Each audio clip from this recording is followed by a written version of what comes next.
Sabe, as rochas têm histórias incríveis para contar. E hoje, a gente vai mergulhar em uma das mais dramáticas, a história daquelas que passam por uma transformação completa. Elas mudam de identidade sobre as forças mais poderosas do nosso planeta. Olha só para essa escultura. Parece uma coisa sólida, permanente, não é? Mas ela guarda um segredo. Antes de ser essa obra de arte, era uma rocha completamente diferente, com uma origem que não tem nada a ver. É uma verdadeira história de reinvenção geológica. Ok, vamos entender isso. O nome do processo por trás dessa mudança toda é metamorfismo. A ideia principal aqui é que a rocha não é criada do zero. Não, ela é alterada. Pensa numa reforma radical, daquelas que mudam tudo, onde o calor e a pressão transformam a estrutura, a textura e os minerais da rocha original. Então, vamos começar explorando essa tal identidade secreta das rochas. Porque sim, cada uma delas tem um antes e um depois, uma origem que foi totalmente redesenhada pelas forças da Terra. E olha, essas transformações não acontecem por acaso, de jeito nenhum. Elas são a assinatura de eventos geológicos gigantescos, como a colisão de continentes que ergue cordilheiras inteiras. Cada rocha metamórfica é como uma página da história da Terra, escrita sob uma pressão absurda. Certo, mas quais são os agentes dessa mudança?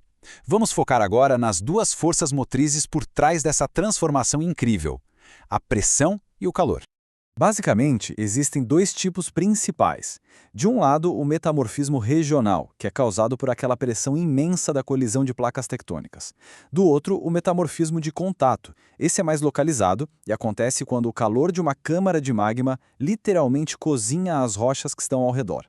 Para a gente ter uma ideia da escala, imagina só o peso de uma cadeia de montanhas inteira, como os Andes ou o Himalaia, esmagando e deformando as rochas lá embaixo. Essa é a magnitude da pressão com que a gente está lidando no metamorfismo regional. É uma força colossal. E qual o resultado de tanta pressão e calor? Bom, é aqui que a mágica acontece. Vamos ver como a aparência e a estrutura interna da rocha são, fundamentalmente alteradas. Essa transformação deixa duas pistas visuais bem claras. Quando a pressão vem de uma direção específica, os minerais se alinham, sabe? Criando uma textura que a gente chama de folheada, que parece umas listras ou camadas. Mas, se a pressão é uniforme, ou se o calor é o principal agente, os minerais crescem sem alinhamento nenhum. Aí o resultado é uma textura não folheada, mas homogênea. E essa folheação é como uma escada, um espectro.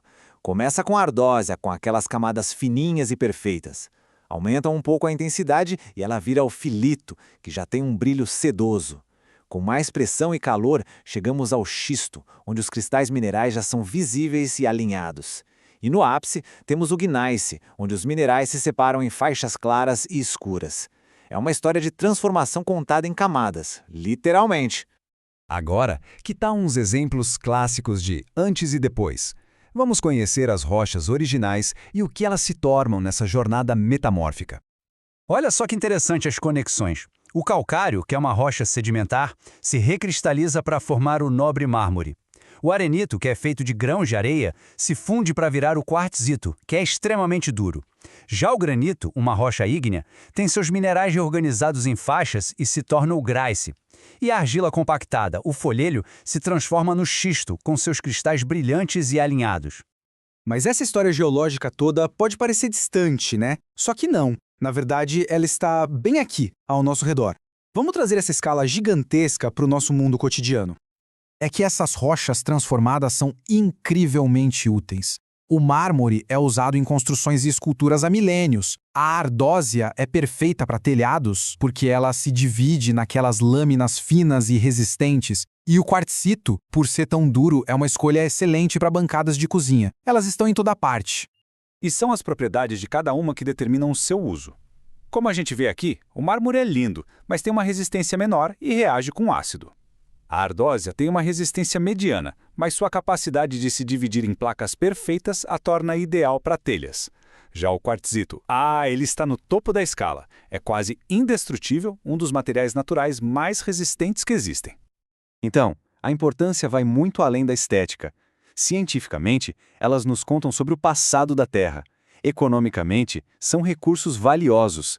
Estruturalmente, a resistência delas é fundamental para a engenharia. E ambientalmente, elas nos ajudam a mapear o nosso próprio planeta dinâmico. Então, o ponto crucial é este. Da próxima vez que alguém vir um piso de mármore ou um telhado de ardósia, vale lembrar que aquilo não é só uma pedra. É um diário, um registro de forças monumentais e de uma história de transformação que se estende por milhões de anos. E isso nos deixa com um pensamento final. O ciclo não para. Bem debaixo dos nossos pés, neste exato momento, rochas estão sendo submetidas a calor e pressão. A pergunta que fica no ar é: que novas rochas com que novas histórias estão sendo forjadas para o futuro distante da Terra?